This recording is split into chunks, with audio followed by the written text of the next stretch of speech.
nací en esta ribera del Arauca vibrador. Soy hermano de la espuma, de la garza y de las rosas. Soy hermano de la espuma, de la garza y de las rosas y del sol. Me arrulló la viva diana de la brisa en el palmar, y por eso tengo el alma como el alma primorosa. Y por eso tengo el alma como el alma primorosa del cristal.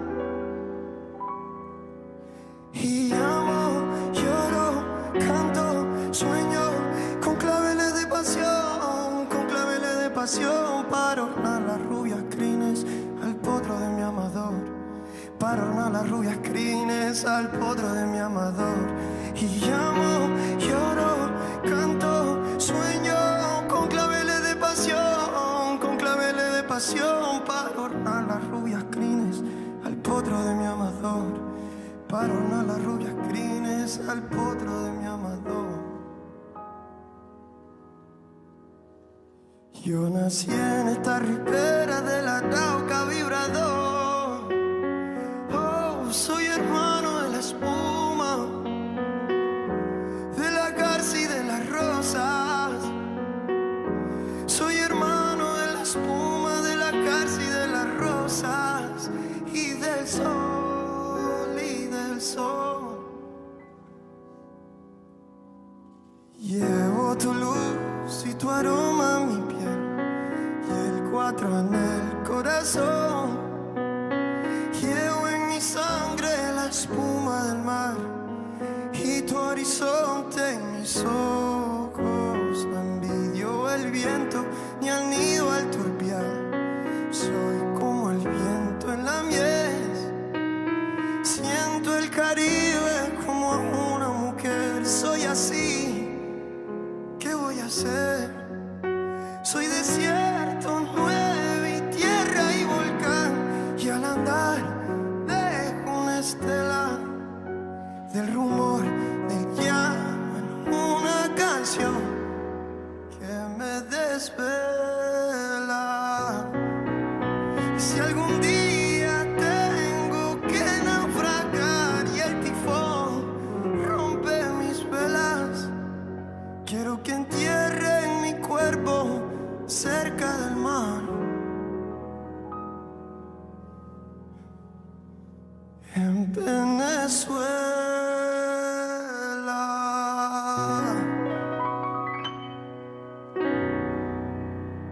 Thank you very much. Muchísimas gracias. Thank you.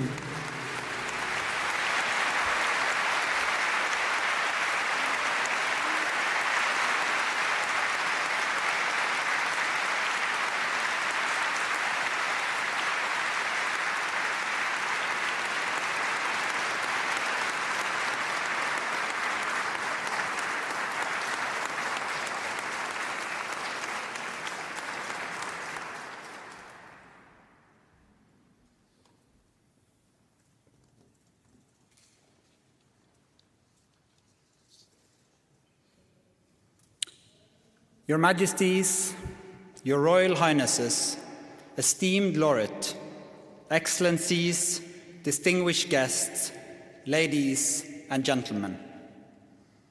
Samantha Sofia Hernandez, a girl of 16, was brutally abducted last month by masked members of the Maduro regime's security forces.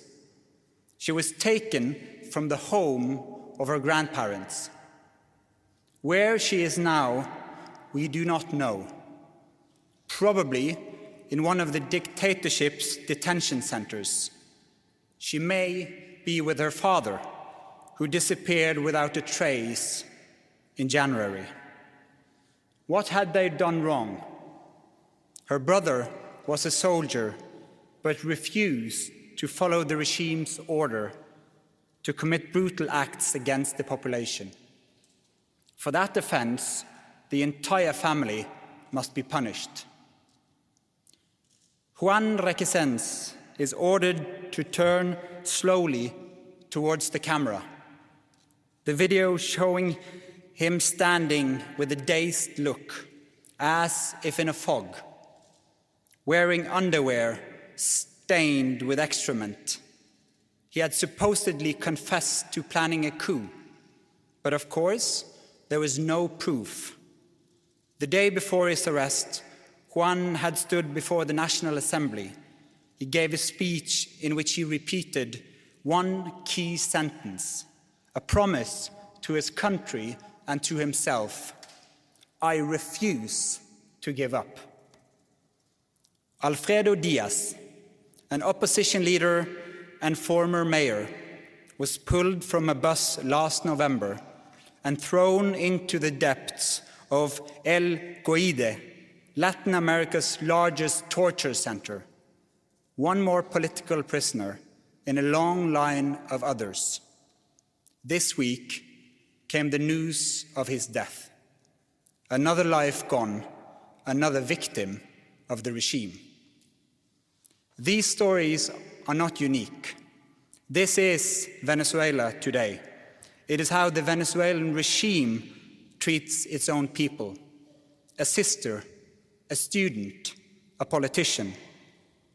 Anyone who still believes in stating the truth out loud may disappear violently into a system built specifically to eradicate this belief. Samantha, Juan, and Alfredo were not extremists. They were ordinary Venezuelans dreaming of freedom, democracy, and rights. For this, their lives were stolen from them. Under this regime, children are not spared. More than 200 children were arrested after the elections in 2024. The United Nations documented their experience as follows. Plastic bags pulled tight over their heads. Electric shocks to the genitals. Blows to the body so brutal it hurt to breathe. Sexualized violence. Cells so cold as to cause intense shivering. Foul drinking water teeming with insects. Screams that no one came to stop. One child lay in the dark, whispering his mother's name over and over, in the hope she would not believe he was dead. A 16-year-old boy eventually came home, so ravaged by electric shocks and beatings that he could not hug his mother without pain shooting through his body. For months, he jumped at every sound and barely slept. At night, he would wake with a jolt, convinced the soldiers were back to resume their attacks. As we sit here in Oslo City Hall, innocent people are locked away in dark cells in Venezuela. They cannot hear the speeches given today, only the screams of prisoners being tortured. This is how authoritarian powers try to crush those who stand up for democracy. The United Nations has declared these acts to be crimes against humanity. This is the regime of Nicolás Maduro. Venezuela has evolved into a brutal, authoritarian state facing a deep humanitarian and economic crisis. Meanwhile, a small elite at the top, shielded by political power, weapons, and legal impunity, enriches itself. In the shadow of this crisis, thousands of women and children are forced into prostitution and human trafficking. Daughters simply disappear. Children become objects of trade in the hands of criminals who see human desperation as a business opportunity. A quarter of the population has already fled the country, one of the world's largest refugee crises. Those who remain live under a regime that systematically silences, harasses, and attacks the opposition. Venezuela is not alone in this darkness. The world is on the wrong track. The authoritarians are gaining. We must ask the inconvenient question: why is it so hard for us to preserve democracy, a form of government that was conceived to protect our freedom and our peace? When democracy loses, the result is more conflict, more violence, more war. In 2024, more elections were held than in any previous year, but ever fewer are free and fair. The power of the law is misused, independent media are silent, and critics are imprisoned. More and more countries, including those with long democratic traditions, are drifting towards authoritarianism and militarization. Authoritarian regimes learn from each other. They share technology and propaganda systems. Behind Maduro stands Cuba, Russia, Iran, China, and Hezbollah, providing weapons, surveillance, and economic lifelines. They make the regime more brutal and more robust. And yet, amid this darkness, we find Venezuelans who have refused to give up, those who keep the flame of democracy alive, who never yield despite the enormous personal costs. They remind us continually of what is at stake. Many of them are here with us today. Carlos, the poet; Claudia, the activist; Pedro, the university professor; Ana Luisa, the nurse; Corina, the grandmother; Antonio, the opposition politician; Venezuela's president-elect, Edmundo González Urrutia.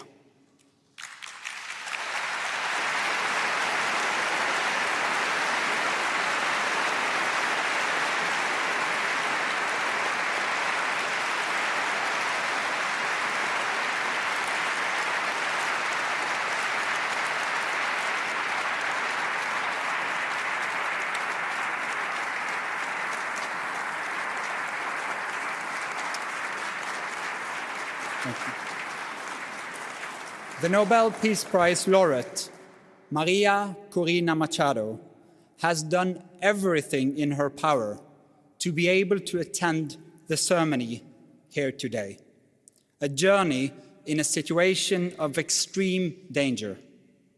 Although she will not be able to reach this ceremony and today's events, we are profoundly happy to confirm that she is safe and that she will be with us here in Oslo.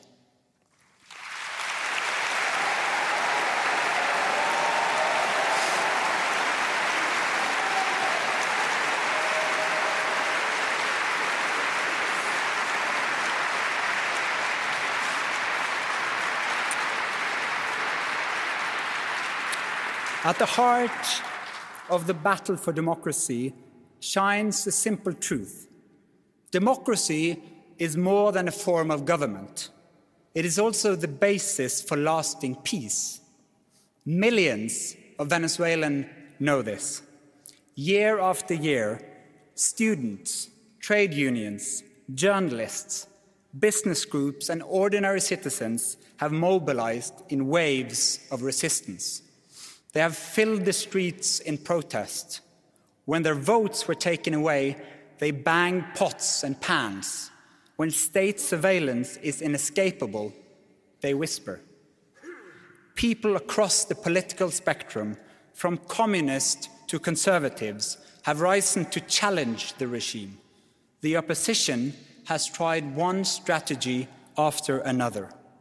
Through it all, they have said, "We strive not for revenge, but for justice, for the sanctity of the ballot box, for democracy, and for peace." But they are told, in reply, that those things are impossible, that they will fail. And when the Venezuelans asked the world to pay attention, we turned away. As they lost their rights, their food, their health and safety, and eventually their own futures, much of the world stuck to old narratives. Some insisted Venezuela was an ideal egalitarian society. Others wanted only to see a struggle against imperialism. Still others choose to interpret Venezuelan reality as little more than a contest between superpowers, overlooking the bravery of those who seek freedom in their own country. What all these observers have in common is this: the moral betrayal of those who actually live under this brutal regime. If you only support people who share your political views, you have understood neither freedom nor democracy. Yet many critics stop there. They see local democratic forces cooperating by necessity with actors they dislike and use that to justify withholding support. This puts ideological conviction ahead of human solidarity. How should we regard those who use all their energy finding fault with the hard choices that brave defenders of democracy have had to make, instead of recognizing their courage and their sacrifice, or asking how we too can help fight dictatorships? It is easy to stand on principle when someone else's freedom is at stake. But no democracy movement operates in ideal circumstances. Activist leaders must confront and resolve dilemmas that we onlookers are free to ignore. People living under dictatorship often have to choose between the difficult and the impossible. Yet many from us, from a safe distance, expect Venezuela's democratic leadership to pursue their aims with a moral purity their opponents never display. This is unrealistic, this is unfair, and it shows ignorance of history. Many who have stood at this podium to receive the Nobel Peace Prize, including Lech Walesa and Nelson Mandela, knew well the dilemmas of dialogue. In authoritarian systems, dialogue can lead to improvement, but it can also be a trap. Dialogue is often used to buy time, create division, and control the agenda. María Corina Machado has participated in dialogue processes for years. She has never rejected the principle of talking to the other side, but she's dismissed empty processes. Peace without justice is not peace. Dialogue without truth is not reconciliation. Venezuela's future can take many forms, but the present is one thing only. It is horrific.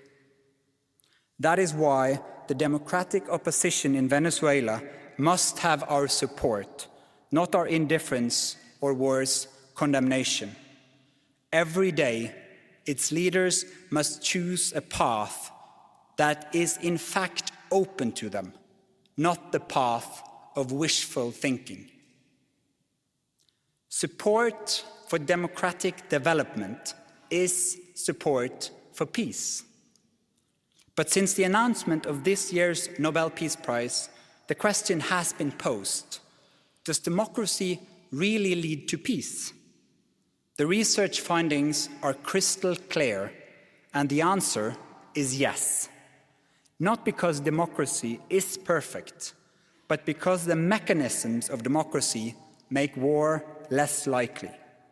Democracies are equipped with safety valves, free media, power-sharing structures, independent courts, civil society organizations, and elections that make it possible to change leadership without violence. In this political environment, differing options are not a threat to be put down, but an advantage. In a democracy, a leader who ignores facts can be replaced in the next election. In an authoritarian regime, the leader stays in power and replaces all who tell uncomfortable truths. Loyalty takes the place of reality, and dangerous decisions are taken in the dark. War is always costly, but in authoritarian regimes, it is not the leaders who pay the highest price. This is why democracy almost never go to war with each other, as authoritarian states are more prone to do. Nicolas Maduro's rule in Venezuela shows why. Conflicts are resolved with brute force, not negotiation. The result is a society where millions are forced into silence, with consequences that do not stop at the border. Instability, violence, and systematic destruction of the country's institutions have affected the entire region, and a neighboring country has been threatened with military invasion. Venezuela demonstrates with painful clarity that authoritarian rule both destroys a society from within and spreads instability abroad.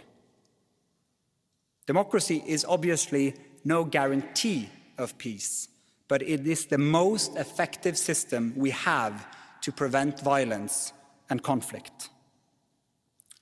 This line of reasoning often prompts a well-known counter-argument, that democracy itself causes unrest and conflict, that demanding freedom is dangerous. This is an old claim. Authoritarian leaders have used it for generations to defend their positions of power. Today, they supercharge the argument with disinformation and propaganda, two of their essential weapons. Ladies and gentlemen, as citizens of a democracy, we have a duty to be critical of information sources. Alarm bells should ring when the views we express are identical to those disseminated by one of the world's most manipulative disinformation systems. For in that case, we are not just spreading information, we are spreading the strategic propaganda of a dictator. What are we all to think when we read that it's the Venezuelan opposition that is threatening the country with war, that the democratic movement desire an invasion, when the narrative is turned upside down and when the victims are branded as aggressors? This is a version of reality that the Maduro regime tells the world, that it is the guarantor of peace. But peace based on fear, silence, and torture is no peace. It is submission depicted as stability. No, the source of the violence is not the democracy activists. It is those at the top who refuse to cede power. It was not Nelson Mandela who made South Africa violent, but the apartheid regime's crackdown on demands for equality. Opposition groups did not start the imprisonments in Belarus, the executions in Iran, or the persecution in Venezuela. The violence comes from authoritarian regimes as they lash out against popular calls for change. Peace and democracy cannot be separated without draining both of meaning. Lasting peace depends on the rule of law, political participation, and respect for human dignity. Before we can discuss political disagreements, we must establish some form of democracy. Without it, there is no meaningful distinction between right and left, no way to legitimately disagree, no genuine politics. Democracy is not an expendable luxury. It is not an ornament to be put on a shelf. Democracy is hard work. It is action and negotiation. It is a living obligation. The instruments of democracy are the instruments of peace. We gather here today, therefore, to defend something far more important than either side of a political or ideological divide. We gather to defend democracy itself, the very foundation on which lasting peace rests. When people refuse to surrender democracy, they refuse to surrender peace. One who understands this is María Corina Machado. As a founder of Sumate, an organization devoted to building democracy, Ms. Machado stepped forward to advocate free and fair elections more than 2 decades ago. As she herself put it, it was a choice of ballots over bullets. In political office and in her service to organizations, Ms. Machado has spoken out for judicial independence, human rights, and popular representation. She has spent years working for the freedom of the Venezuelan people. The presidential election of 2024 was a key factor in the selection of this year's Peace Prize. Ms. Machado was the opposition presidential candidate and the country's unifying voice of hope. When the regime blocked her candidacy, the movement might have collapsed, but through her support behind Edmundo González Urrutia and the opposition stayed together. The opposition found common ground in the demand for free elections and representative government. This is the very foundation of democracy, our shared willingness to defend the principle of popular rule, even if you disagree on policy. At a time when democracy is under threat around the world, it is more important than ever to defend this common ground. Hundreds of thousands of volunteers mobilized across political divides. They were trained as election observers and used technology in new ways to document each step of the election. Up to 1 million people stood watch over polling stations around the country. They uploaded vote tallies, photographed records, and secured copies before the regime could destroy them. They defended this documentation with their lives, then made sure the world learned the result of the election. This was grassroots mobilization, unlike any that Venezuelan and probably the world had ever seen. Ordinary citizens from all walks of life carrying out systematic, high-tech documentary work in an atmosphere of threats, surveillance, and violence. The efforts of this democracy movement, both before and after the election, were innovative and brave, peaceful and democratic. The opposition received international support when its leaders publicized the vote counts that were collected from the country's election districts, showing that the opposition had won by a clear margin. But the regime denied it all. It falsified the election result and clung to power violently. For the past year, Ms. Machado has had to live in hiding. Despite serious threats, she has remained in the country, and inspiration to millions. She is receiving the Nobel Peace Prize for 2025 for her tireless work promoting democratic rights of the people of Venezuela and for her struggle to achieve a peaceful and just transition from dictatorship to democracy. For a long, long time, the opposition in Venezuela has relied on democracy's toolbox to wage its peaceful civilian campaign. Over the years, Ms. Machado and her allies have had to adapt and change tactics. They've applied almost every democratic tool, from election boycotts when the system was too rotten, to participation when small openings in the process made it possible. They've tried dialogue, organization, mobilization, and extensive election documentation. Ms. Machado has appealed for international attention, support, and pressure, not for an invasion of Venezuela. She has urged people to stand up for their rights using peaceful, democratic means. Peace research shows it clearly. Widespread, non-violent mobilization is among the most effective methods of achieving political change in a dictatorship. When a population mobilizes and the international community exerts strong pressure and the security forces refrain from using violence against its population, a tipping point may arrive. As the leader of the democratic movement in Venezuela, María Corina Machado is one of the most extraordinary examples of civilian courage in recent Latin American history.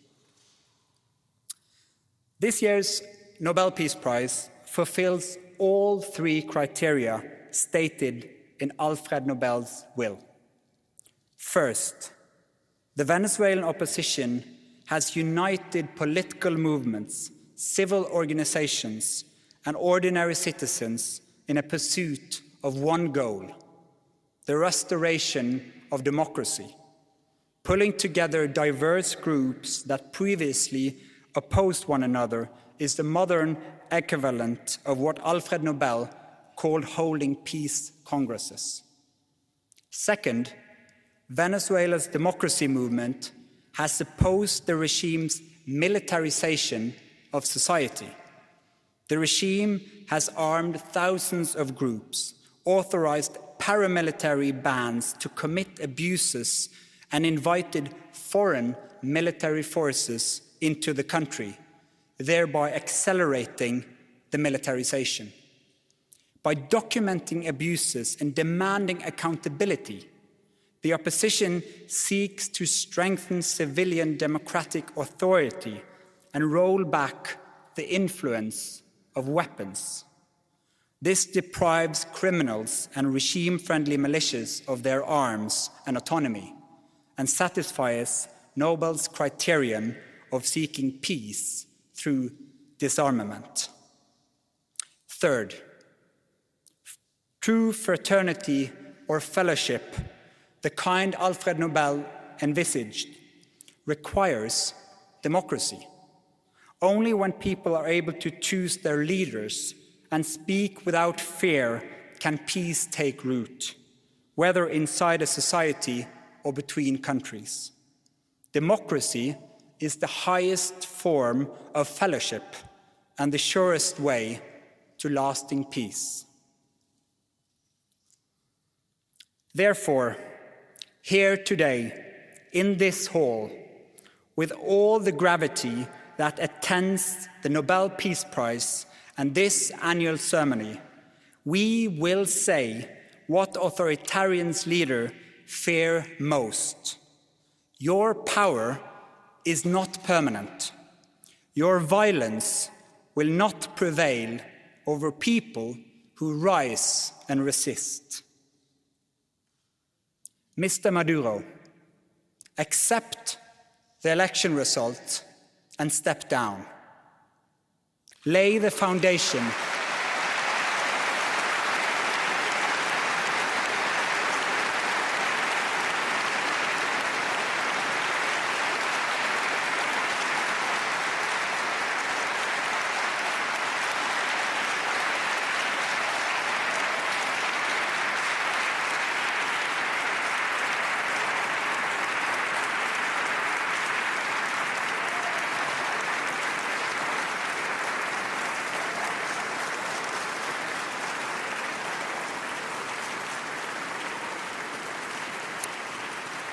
lay the foundation for a peaceful transition to democracy, because that is the will of the Venezuelan people.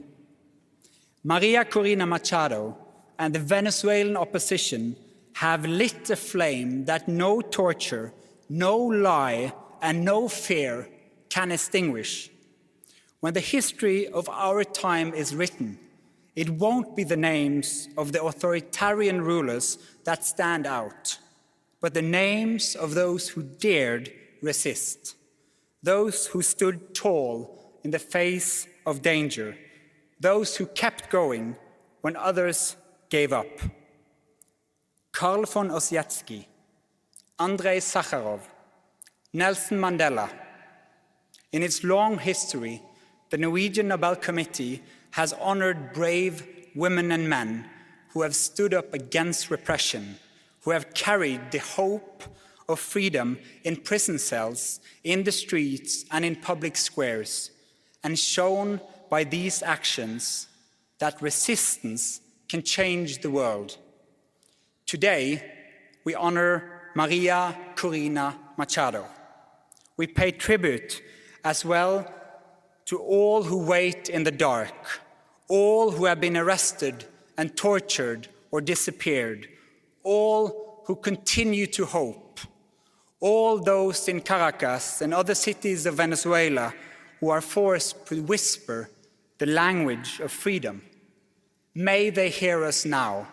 May they realize that the world is not turning away, that freedom is drawing closer, and that Venezuela will become peaceful and democratic. Let the new age dawn. Thank you.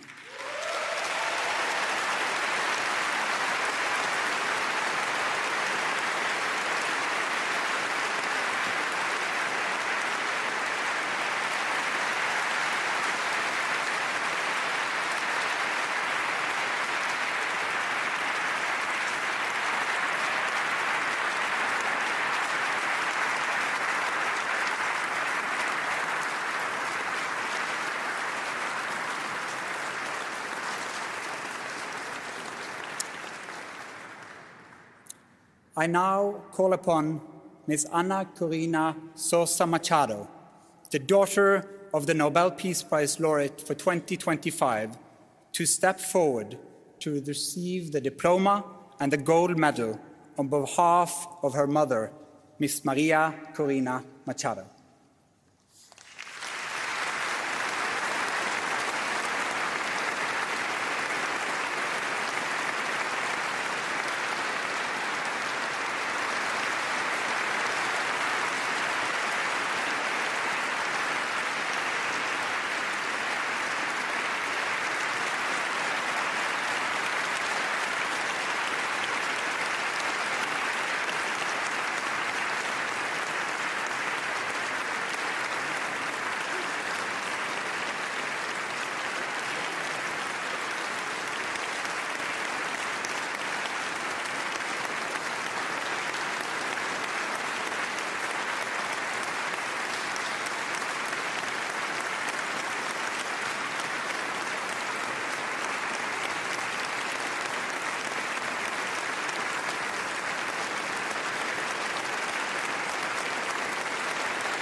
topp over hei, overgitt arbeid.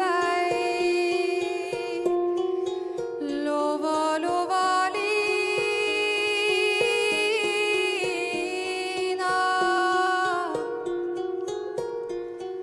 la sola får skina.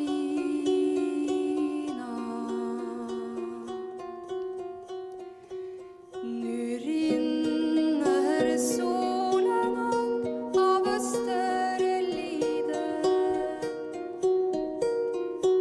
forgyller klippens topp og bjergets side. Vær glad min sjel, og la din stemme klinge. Stig opp fra jordens bord, og deg med tak og tro til himmelens vinger.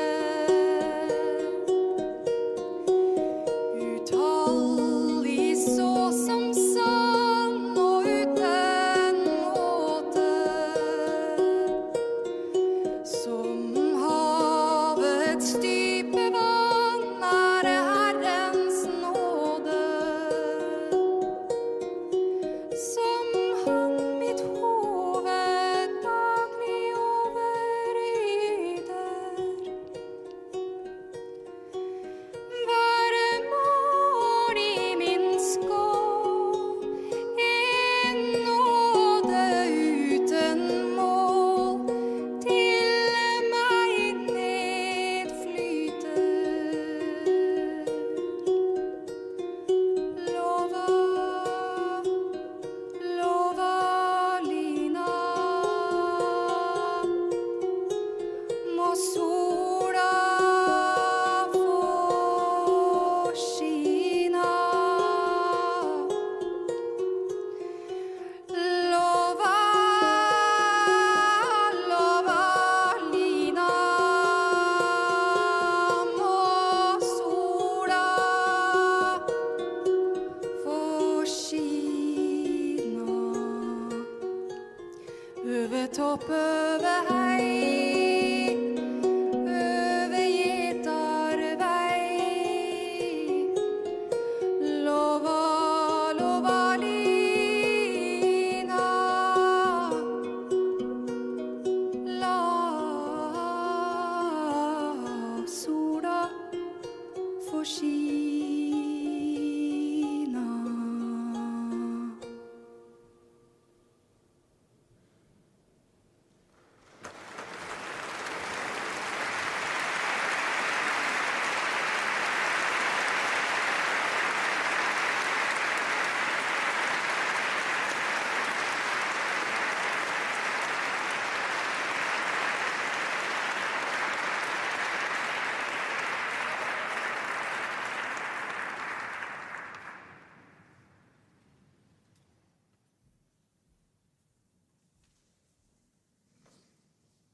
I now call upon Ms. Ana Corina Machado, the daughter of the Nobel Peace Prize laureate, Ms. María Corina Machado, to deliver the Nobel Peace Prize lecture for 2025.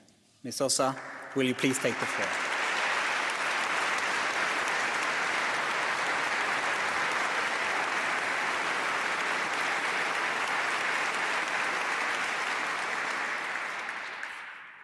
Your Majesties, Your Royal Highnesses, distinguished members of the Norwegian Nobel Committee, citizens of the world, my dear Venezuelans. First, I want to express our infinite gratitude from my family, from an entire country, to the Norwegian Nobel Committee. Thanks to you, the struggle of an entire people for truth, for freedom, for democracy and peace is today recognized around the world. I am here on behalf of my mother, María Corina Machado, who has united millions of Venezuelans in an extraordinary effort that you, our hosts, have honored with the Nobel Peace Prize. But although she has not been able to be here and take part in this ceremony, I must say that my mother never breaks a promise. And that is why, with all the joy in my heart, I can tell you that in just a few hours, we will be able to embrace her here in Oslo after 16 months living in heaven.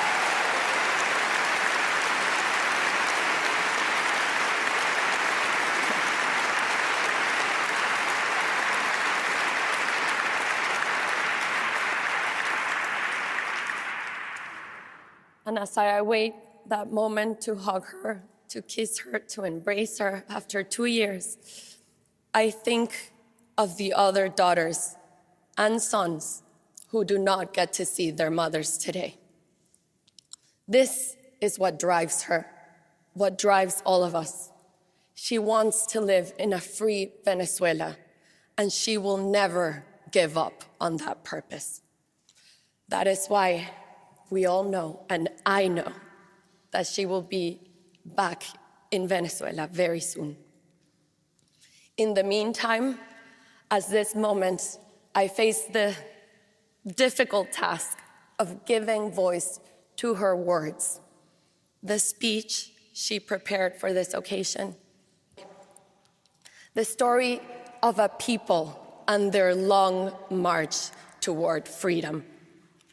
This march brings me here today as one voice amongst millions of Venezuelans who rose once again to reclaim the destiny that was always theirs. Venezuela was born of audacity, shaped by peoples and cultures intertwined. From Spain, we inherited a language, a culture, and a faith that merged with ancestral indigenous and African roots. In 1811, we wrote the first constitution in the Spanish-speaking world, one of the earliest republican constitutions on earth, affirming the radical idea that every human being carries a sovereign dignity. This constitution enshrined citizenship, individual rights, religious liberty, and separation of powers. Our ancestors carried liberty on their backs.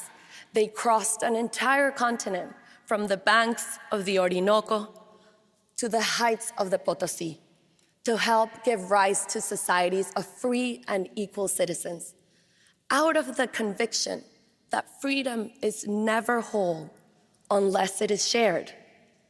From the beginning, we believed something simple and immense, that all human beings are born to be free. That conviction became our national soul. In the 20th century, the earth opened. In 1922, the Reventón in La Rosa erupted for 9 days, a fountain of oil and possibility. In peace, we turned that sudden wealth into an engine for knowledge and imagination. Through the ingenuity of our scientists, we eradicated disease.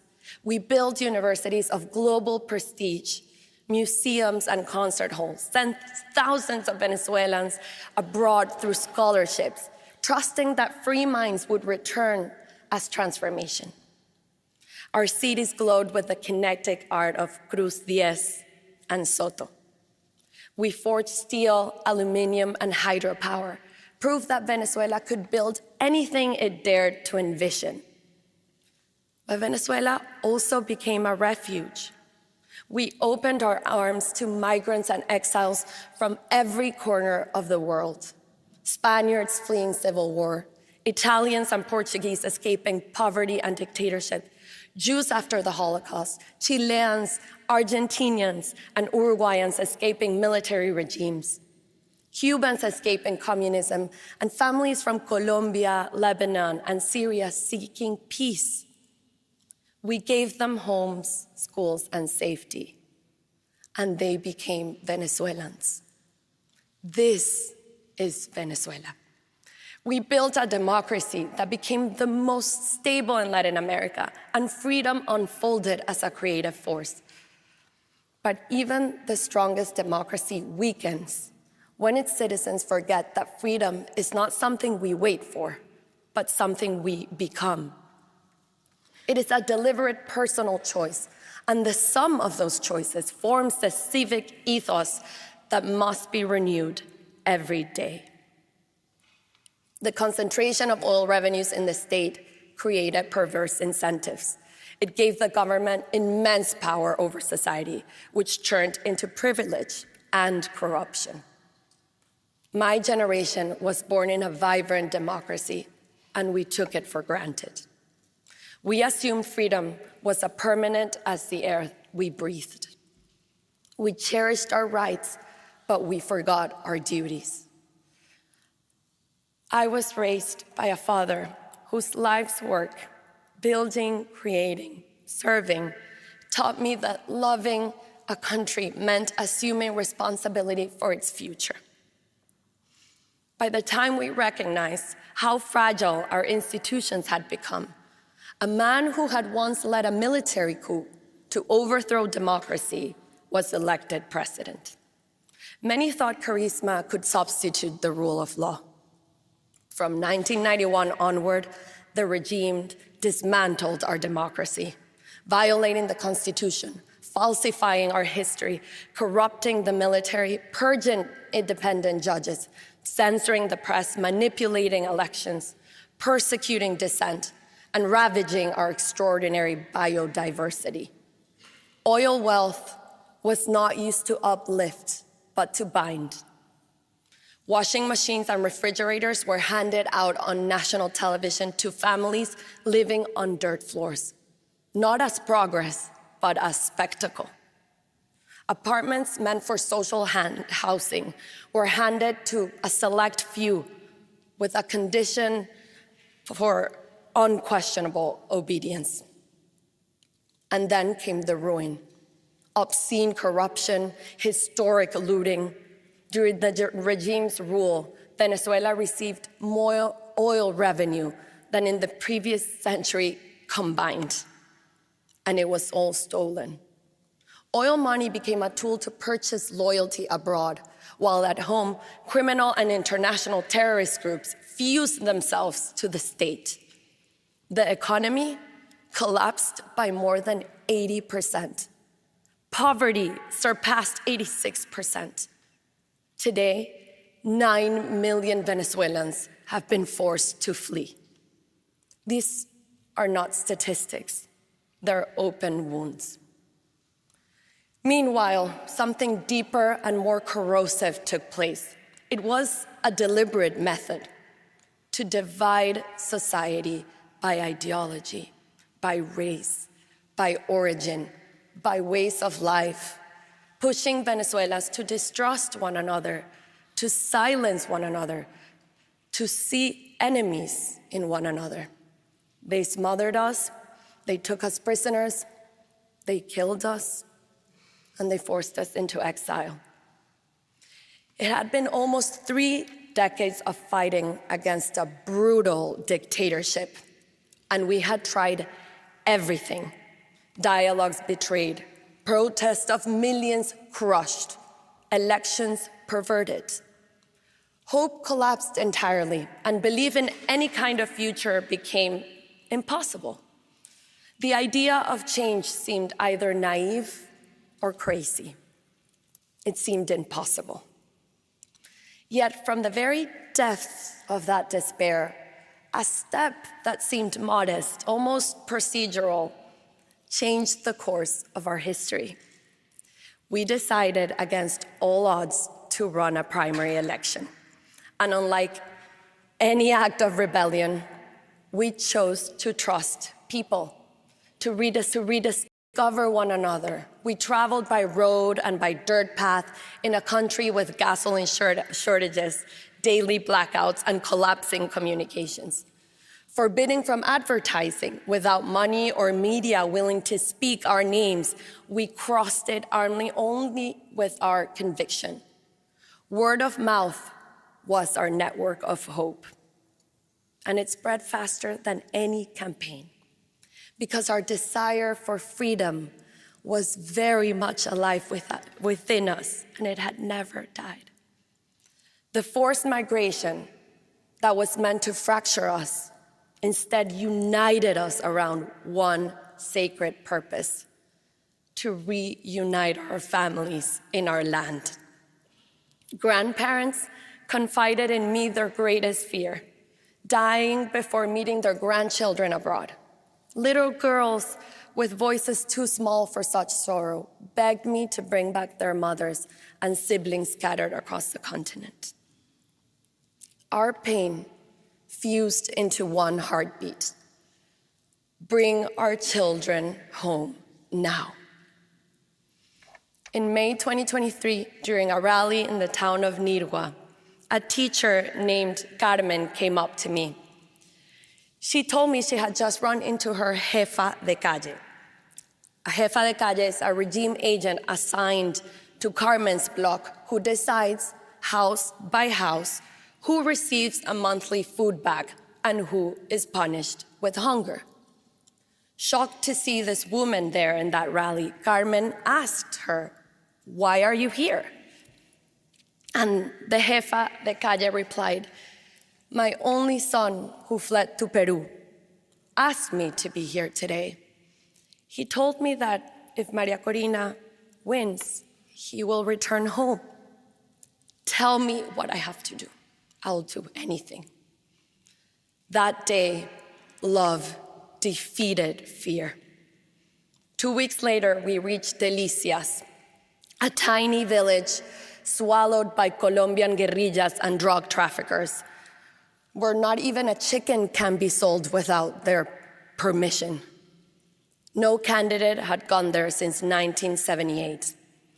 And as the team climbed the mountain, I saw Venezuelan flags waving from every humble home. I naively asked, as if it was a national holiday that merited all the flags, and someone whispered, "No, here the flags are hidden. Bringing it out is dangerous." Today, people raise them to thank you for daring to come. You will leave, but we will remain identified. That day, entire families stood up to the armed groups that ruled their lives. And when we sang the national anthem together, sovereignty returned in a single fragile, defiant chorus. That day, courage defeated oppression. Our gatherings became intimate encounters of thousands. We embraced, we cried, we prayed. We understood our struggle was much more than electoral. It was an ethical struggle for truth, an existential struggle for life, and a spiritual struggle for good. With less than a year before the presidential election, we had to unite every democratic force and restore trust in the votes. The primaries became that moment, a self-organized civic effort that built a nationwide citizen network unlike anything Venezuela had ever seen. And on October 22nd of 2023, against all odds, Venezuela awoke. The diaspora, which was a third of our nation, reclaimed its right to vote. The son who had left cast his ballot alongside the mother who stayed. Lines stretched for blocks. Turnout was so overwhelming that ballots actually ran out. We trusted the people, and they trusted us back. What began as a mechanism to legitimize leadership became the rebirth of a nation's confidence in itself. That day, I received a mandate, a responsibility that transcended any individual ambition. I felt humbled and profoundly aware the weight with which I had been entrusted. Threatened by that truth, though, the regime prohibited me from running for president. It was a harsh blow, but mandates belong to the people. We set out to find another candidate who could take my place. Edmundo González Urrutia stepped forward, a calm, brave former diplomat. The regime believed he posed no threat, but they underestimated the resolve of millions of citizens, a plural, vibrant society that in all its diversity found unity in a common purpose. Communities, political parties, unions, students, and civil society stood together and worked as one so that the voice of a nation could be heard. We were 3 months from election day, and almost no one knew his name. But votes were not enough. We had to defend them. For over a year, we had been building the infrastructure to do so. 600,000 volunteers across 30,000 polling stations, apps to scan QR codes, digital platforms, diaspora call centers. We deployed scanners, Starlink antennas, and laptops hidden inside fruit trucks to the furthest corners of Venezuela. Technology became a tool for freedom. Secret training sessions were held at dawn in church back rooms, kitchens, and basements, using printed materials that were moved across Venezuela like contraband. Finally, Election Day arrived on July 28th, 2024. Before dawn, lines wrapped around blocks. A quiet, trembling hope filled the air. Our live tracking showed turnout rising across every state and town. And then the electoral tally sheets, the famous actas. The sacred proof of the people's will began to appear. First by phone, then WhatsApp, then photographs, then scanned, and finally carried by hand, by mule, by canoe. They arrived from everywhere across Venezuela, an eruption of truth, because thousands of citizens risked their freedom to protect them. Confronted with our overwhelming victory, the regime issued a desperate order. Soldiers were to expel our volunteers from voting centers and block them from receiving the original tally sheets they were legally entitled to. But the soldiers disobeyed. Edmundo González Urrutia won with 67% of the vote in every state, city, and village.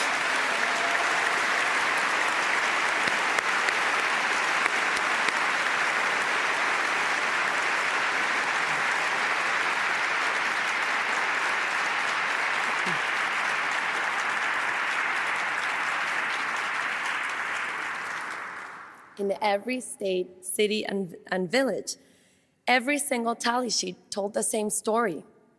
Within hours, they were digitized and published on a website for the world to see.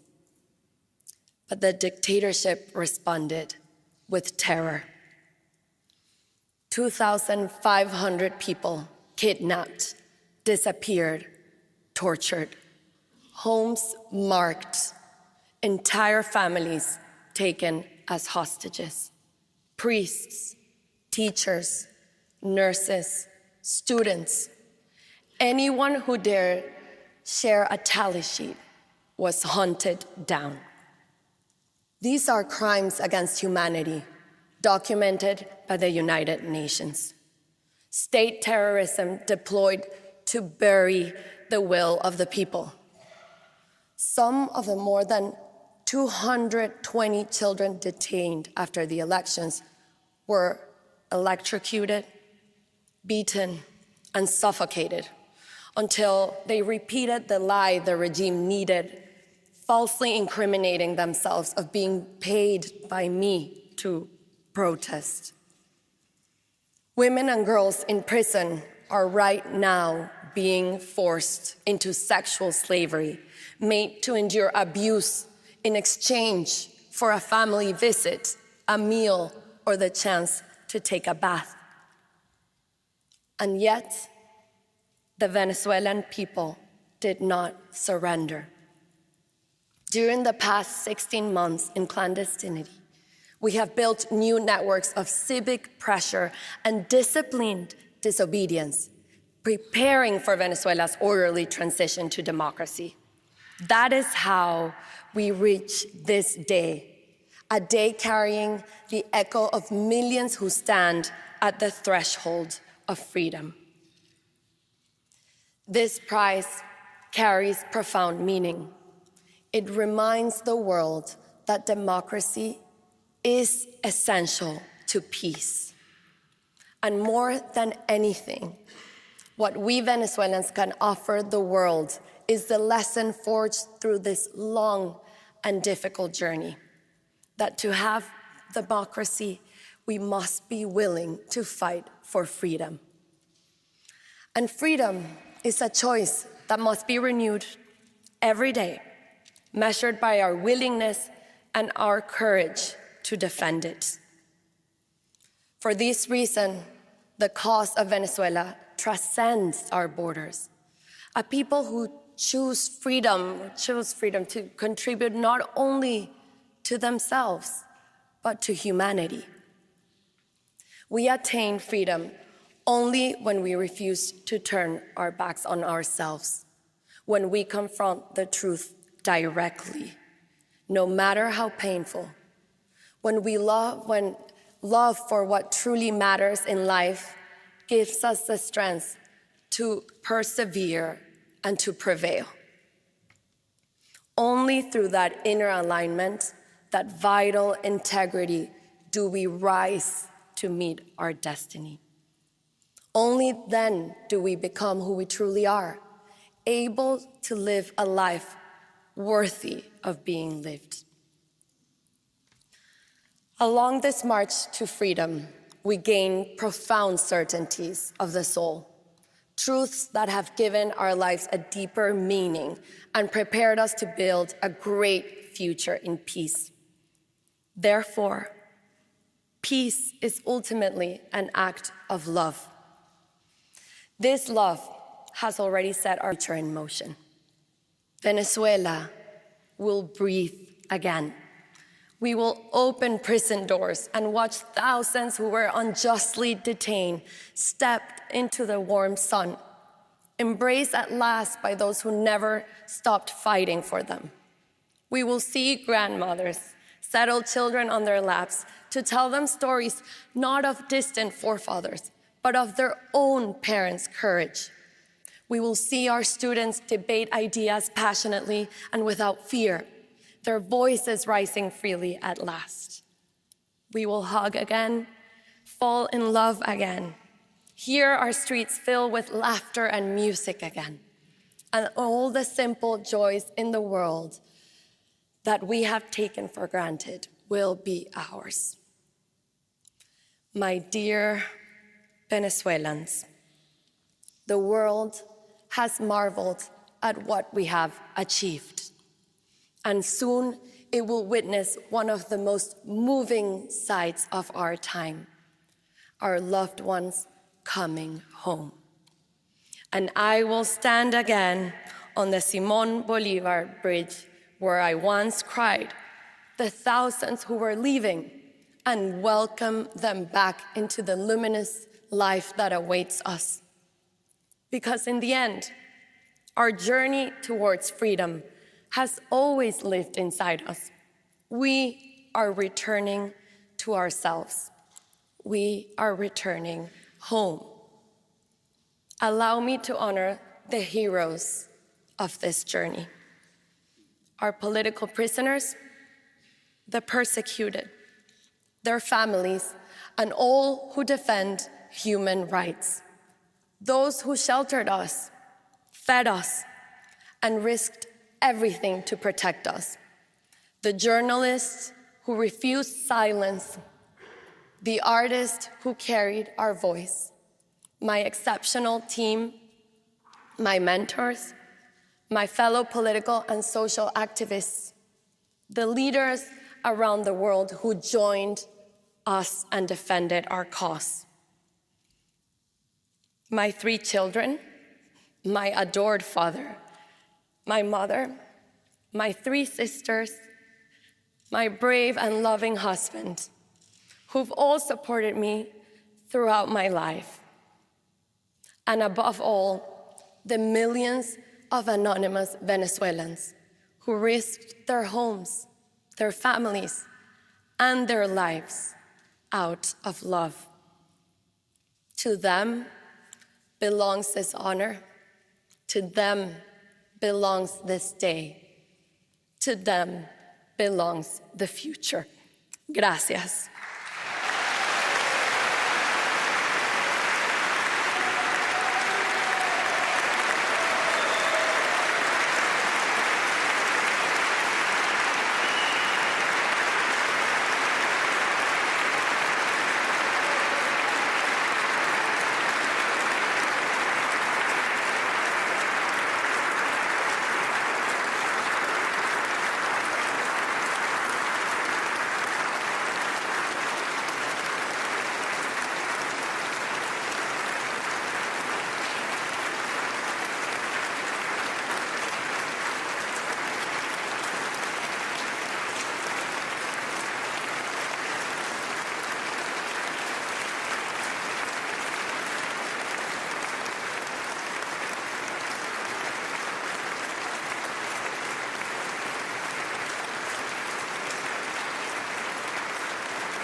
Thank you.